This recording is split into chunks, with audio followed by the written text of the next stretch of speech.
Olá, tudo bem? Professor Alexandre Vander. Nós estamos vivendo num modismo aí de uma nova profissão que se chama controladoria. Eu vou te apresentar e te mostrar como que ela é importante para você administrar a tua empresa, a tua vida pessoal e também a tua própria profissão através desse pensamento do controller ou da controladoria. Mas primeiramente é importante a gente entender como que surgiu tudo isso. Primeiramente surgiu a contabilidade, que a contabilidade ela procura registrar todo o investimento efetuado dentro de uma empresa e com a sua origem desse investimento que é proveniente do capital do acionista, o dono da empresa, o cara que constrói a empresa. Se o capital dele não é suficiente para construir essa empresa, ele passa então a buscar recursos no banco. Então nós passamos a ter o capital do acionista e o capital de terceiros, que é o capital proveniente do banco. Quando ele começa a fazer investimento dentro dessa empresa, o objetivo é gerar receita, depois lucro.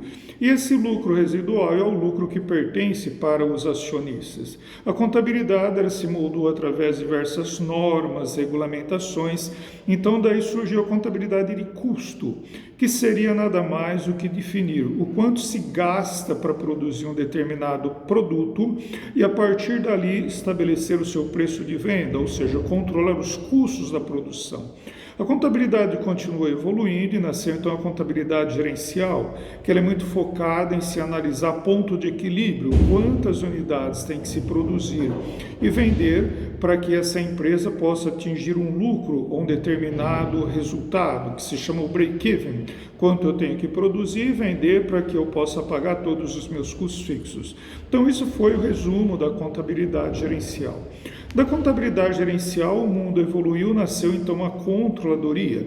A controladoria ela procura avaliar todo esse investimento que foi efetuado dentro da empresa, com esse lucro gerado através desse ponto de equilíbrio para gerar um determinado lucro e analisar se esse lucro ele está acima ou abaixo da linha de mercado, que se chama SML, que é Security Market Line.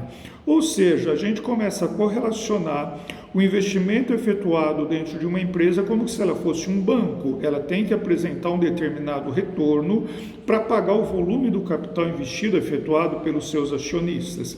A empresa somente passa a ter lucro verdadeiro quando ela passa a remunerar a TMA, que é a taxa mínima de atratividade dos seus acionistas que colocaram dinheiro dentro dessa organização. Bom, agora nós vamos levar isso para a nossa vida pessoal. Se você estiver, por exemplo, fazendo investimento para ser um médico, uma dentista, por exemplo, um profissional liberal, você tem que analisar tudo quanto você investiu dentro dessa tua profissão, o quanto que você investiu, por exemplo, nos teus equipamentos, no teu consultório médico, em tudo aquilo que você vai utilizar para atender o teu cliente, até mesmo o tempo que você investiu. A partir daí você vai ter que atender um determinado número de clientes para pagar os seus custos fixos, que seria água, luz, telefone, aluguel e os desgastes do equipamento. Você vai ter que também pensar em montar quanto que é o teu preço que você vai cobrar das tuas consultas, porque se a tua consulta for inferior aos seus custos, você entra em prejuízo. E se você atender também um menor número reduzido em relação àquilo que você tem que atender, você também entrará em prejuízo. Então a controladoria é importante para moldar e analisar todos os diversos tipos de segmento e de profissão, ok? Então agora levando para a tua vida pessoal. Por que as pessoas não enriquecem, elas não geram dinheiro? Porque elas não controlam, porque elas não têm planejamento, porque elas não têm hábito de se controlar a si mesmo. Por exemplo, se você fizer um investimento e comprar um apartamento, você vai alugar aquele apartamento que vai te render um determinado aluguel. Então você está tendo retorno sobre aquele investimento no teu apartamento. Se você comprar um carro 0 km, que basicamente vai ser o preço de um apartamento, dependendo do volume do carro, esse carro somente vai gerar depreciação e você não vai ter retorno algum sobre o teu capital investido e vai passar um determinado período de tempo, se esse carro foi financiado, por exemplo, você vai ter o valor dele de face sendo um bem que ele gerou uma depreciação ou uma desvalorização. Então nós temos que pensar muito bem aonde nós estamos colocando o nosso dinheiro, como que nós estamos controlando esse nosso recurso e se ele vai trazer um retorno atrativo na linha de mercado. O dinheiro não é uma obsessão, mas o dinheiro é algo que você adquire para garantir as suas sobrevivências básicas como cidadão. Então você tem que administrar muito bem o teu dinheiro e não gastar acima daquilo que você ganha e nem tampouco pegar aquilo que você ganha e investir naquilo que não te trará retorno algum.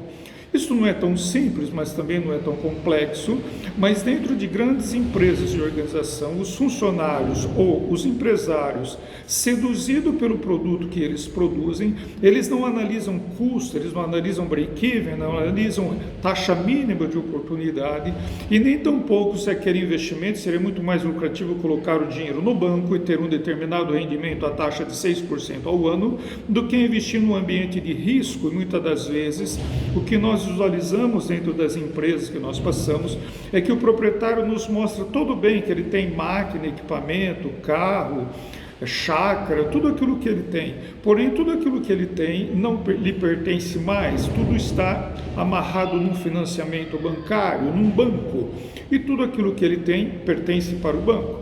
E é comum a gente visualizar de que o funcionário que trabalha na empresa, muitas das vezes ele está mais rico do que o próprio dono da empresa, de que não fez nenhuma análise sobre o seu capital investido e não estabeleceu nenhum controle ou controladoria sobre o seu próprio investimento. Então, controladoria, guarda muito bem aí. Se pensa naquilo que se investe, no retorno do capital investido, se elabora um planejamento estratégico, que são as metas, objetivos de curto, médio e longo prazo. Em cima desses objetivos, se você não tiver objetivo, você não sabe para onde você vai e onde você vai chegar e o que você vai ter que se esforçar para chegar até lá.